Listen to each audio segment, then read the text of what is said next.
Alright, let's get started on to how to solder the MSP 430 Launchpad external crystal. This is where we're going to be soldering it. Make sure it's clean and remove the external oscillator, get some tweezers, place them, make sure it's properly aligned. You have to do a good job, don't be a lazy fuck. Now I'm going to place a little bit of masking tape to secure the external oscillator, and now we're going to start soldering.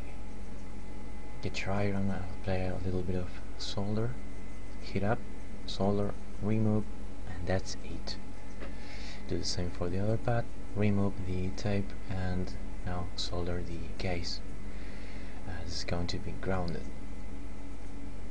Be quick, be clean, and you'll be set. It's fairly easy, but you may practice beforehand so you don't fuck up your board.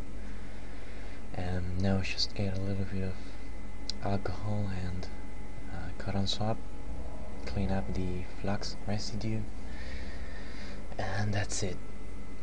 So next you're going to upload firmware to test the oscillator, so I'm leaving the link to the code, and that's pretty much it. Leave your feedback, ideas, whatever, but don't troll. See ya. Well, you made it this far, you may as well give yourself a pat in the back. You fucking fucking kill you. Come here, you prick. I'll cut you up, dude. Oi, where's my cup of tea? You shut up, bitch.